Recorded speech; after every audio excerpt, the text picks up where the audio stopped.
नमस्कार दोस्तों, स्वागत है आपका आज के मुख्य समाचार में, जिसमें सबसे पहली और बड़ी खबर में आपको बताएंगे कि उत्तर प्रदेश का चुनाव हो चुका है खत्म और अब आएगा नतीजा। लेकिन उससे पहले सबको एग्जिट पोल का इंतजार। और इसी बीच राजभर का दावा कि आखिरी चरण की 54 सीटों में से 47 सीटें जीत रही है समाजवादी पार्टी और 14 तारीख को शपथ ले रहे हैं अखिलेश यादव। दूसरी बड़ी खबर में जिक्र होगा कि यूपी में आखिरी चरण की वोटिंग के बाद अखिलेश यादव का दावा, कम से कम 300 सीटें जीत रही है समाजवादी पार्टी। तीसरी बड़ी खबर में आपको बताएंगे कि राकेश टिकैत बोले कि ईवीएम पर निगरानी के लिए 2 दिन छुट्टी रखें किसान, काउंटिंग में हो सकती है गड़बड़ी। चौथी खबर में जिक्र होगा कि बनारस में पुलिस वालों से उलझे कैबिनेट मंत्री नीलकंठ तिवारी। और पांचवी बड़ी खबर में आपको बताएंगे कि त्रिपुरा में भाजपा को लगा बड़ा झटका, 2 विधायकों ने छोड़ दी पार्टी, कांग्रेस में हो सकते हैं शामिल। दोस्तों, हर एक खबर की गहराई में आपको ले जाएंगे, लेकिन उससे पहले अगर आपको भी ऐसा लगता है कि 14 तारीख को अखिलेश यादव लेंगे उत्तर प्रदेश में मुख्यमंत्री पद की शपथ और समाजवादी पार्टी की बन रही है सरकार,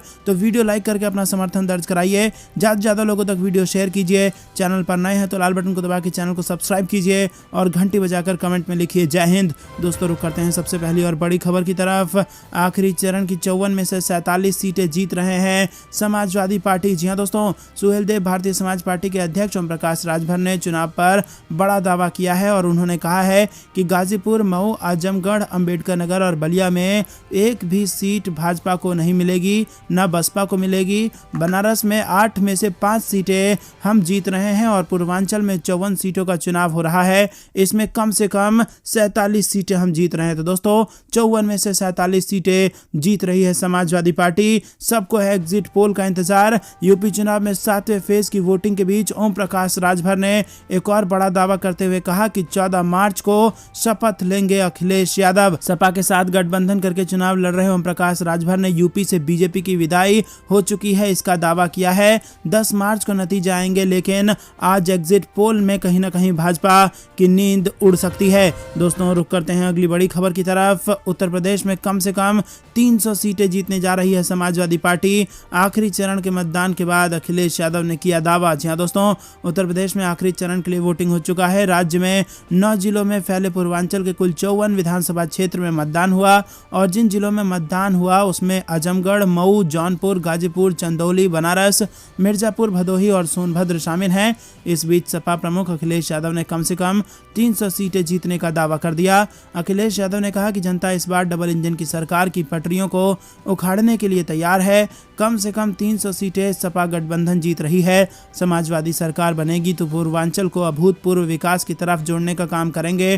पूर्वांचल को मुख्य धारा से जोड़ने के लिए समाजवादी पूर्वांचल को उतना ही बना जितना समाजवादियों ने बनाया था, अभी भी वो आगे नहीं जोड़ पाए। वहीं बीजेपी नेता और मुख्यमंत्री योगी आदित्यनाथ भी 300 से ज्यादा सीटें जीतने का दावा कर रहे हैं। दोस्तों, रुक करते हैं अगली बड़ी खबर की तरफ। राकेश टिकैत का बड़ा बयान, बोले ईवीएम पर निगरानी के लिए 2 दिन छुट्टी रखें किसान, काउंटिंग में हो सकती है गड़बड़ी। जी हां दोस्तों, उत्तर प्रदेश विधानसभा चुनाव के आखिरी चरण का मतदान सोमवार को हो गया और अब 10 मार्च को वोटों की गिनती होनी है।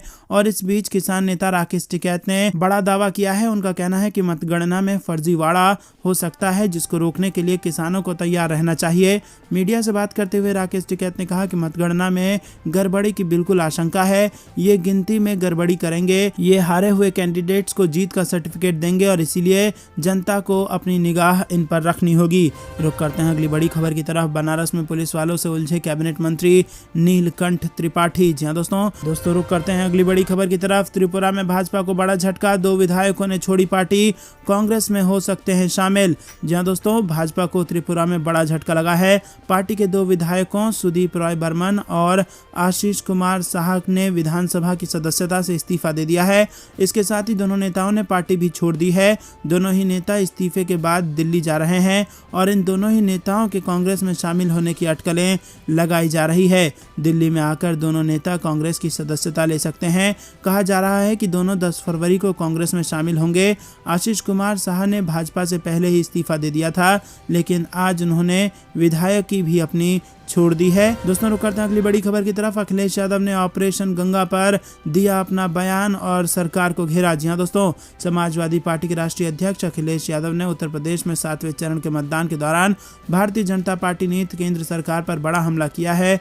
रूस यूक्रेन में जारी युद्ध के दौरान भारत सरकार द्वारा भारतीयों की निकासी को लेकर यूपी के पूर्व मुख्यमंत्री ने कहा कि कि बनारस में चुनाव की वजह से ऑपरेशन गंगा नाम दिया गया। उन्होंने कहा कि केंद्र सरकार न जाने कौन से अंतर्राष्ट्रीय पहचान का दावा करती है। केंद्र सरकार यूक्रेन से भारतीयों को रेस्क्यू करने में फेल हो गई। अगर उन्होंने भारतीयों को सीधे यूक्रेन से रेस्क्यू किया होता तो मैं इनकी तारीफ करता। यूपी चुनाव के संदर्भ में अखिलेश यादव ने कहा कि जनता इस बार डबल इंजन की सरकार की पटरी को उखाड़ने के लिए तैयार बैठी है। दोस्तों, रुक करते हैं अगली बड़ी खबर की तरफ। सीएम बघेल का दावा, चौंकाने वाले होंगे नतीजे। त्रिशंकु विधानसभा में कांग्रेस बनेगी किंग मेकर। जी हाँ दोस्तों, उत्तर प्रदेश के विधानसभा चुनाव में कांग्रेस के विशेष पर्यवेक्षक प्रभारी छत्तीसगढ़ के मुख्यमंत्री भूपेश बघेल ने एक खास बातचीत में दावा किया कि राज्य में त्रिशंकु विधानसभा आने की संभावना है और बघेल ने यह भी भरोसा जताया कि त्रिशंकु विधानसभा होने की स्थिति में कांग्रेस पार्टी किंग मेकर बनकर उभरेगी। समाजवादी पार्टी सत्ता में आ सकती है। बघेल ने कहा कि मुझे लगता है कि वोटर योगी आदित्यनाथ को सत्ता से बाहर का रास्ता दिखाएंगे। त्रिशंकु विधानसभा की संभावना है और कांग्रेस किंग मेकर बनकर उभर सकती है। वैसे तो उत्तर प्रदेश विधानसभा चुनाव इस बार मुख्य मुकाबला योगी आदित्यनाथ के नेतृत्व में भाजपा और अखिलेश यादव की समाजवादी पार्टी के बीच में माना जा रहा है, लेकिन मायावती की बहुजन समाज पार्टी और कांग्रेस के त्रिशंकु विधानसभा होने पर सरकार के गठन में महत्वपूर्ण होने की उम्मीद है।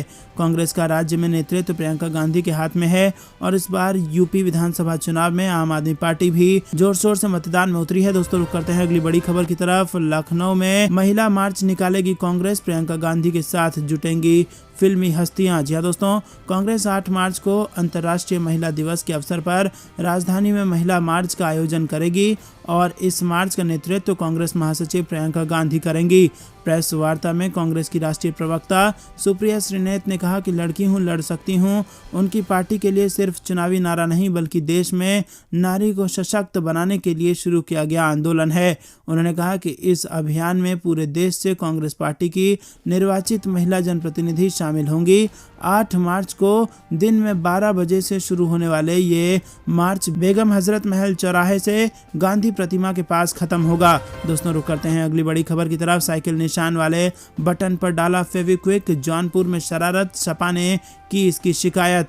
उत्तर प्रदेश में सोमवार को 7वें और अंतिम चरण की वोटिंग हो रही है। मतदान की शुरुआत से ही हर चरण की तरह एक बार फिर समाजवादी पार्टी ने चुनाव आयोग के सामने शिकायत की भरमार लगा दी है। चंदौली में एक बूथ पर साइकिल निशान वाले बटन पर किसी ने फेविक्विक डाल दिया, जिससे मतदान कुछ देर तक बाधित रहा। सपा ने ट्विटर के जरिए इसकी शिकायत की। वहीं चंदौली पुलिस की ओर से बताया गया कि मतदान दोबारा शुरू हो गया है। सपा की ओर से बताया गया कि चंदौली जिले की मुगलसराय विधानसभा 380 के बूथ संख्या 137 प्राथमिक विद्यालय करवत में साइकिल के निशान वाले बटन पर किसी ने फेविक्विक लगा दिया है। दोस्तों, रुक करते हैं अगली बड़ी खबर की तरफ। अज्ञात प्रदर्शनकारियों ने दिल्ली के स्वास्थ्य मंत्री सत्येंद्र जैन के काफिले को रविवार को देश की राजधानी में रोक लिया, जिसके बाद दिल्ली की राजनीति में उबाल आ गया है। आम आदमी पार्टी ने बीजेपी के कार्यकर्ताओं पर हमले का आरोप लगाया है। मुख्यमंत्री अरविंद केजरीवाल ने भारतीय जनता पार्टी के कार्यकर्ताओं पर दिल्ली के स्वास्थ्य मंत्री सत्येंद्र जैन के काफिले पर हमला करने का आरोप लगाया है। अरविंद केजरीवाल ने ट्वीट किया कि ये बीजेपी है, निहायत गुंडों और लफंगों की पार्टी है। जब ये हार रहे होते हैं तो अपना असली रंग दिखा देते हैं। कथित हमले के वीडियो को शेयर करते हुए आम आदमी पार्टी के आधिकारिक ट्विटर हैंडल से ट्वीट किया गया कि बीजेपी एमसीडी चुनाव हार रही है, इसीलिए वो हिंसा पर उतर आई है। दिल्ली पुलिस ने भी इस घटना की पुष्टि की है। दिल्ली पुलिस के एक अधिकारी ने कहा कि इसके लिए थाना स्तर पर पर्याप्त कर्मचारी तैनात किए गए थे। हालांकि इस कार्यक्रम की कोई सूचना नहीं थी। दोस्तों, रुक करते हैं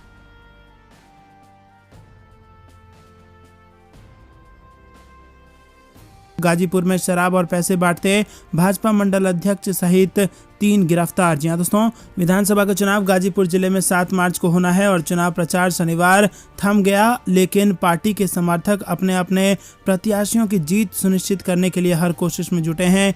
एक मत अपने पक्ष में करने के लिए आचार संहिता की धज्जियां उड़ा रहे हैं और इसी तरह का एक मामला जमानिया कोतवाली क्षेत्र में प्रकाश में आया।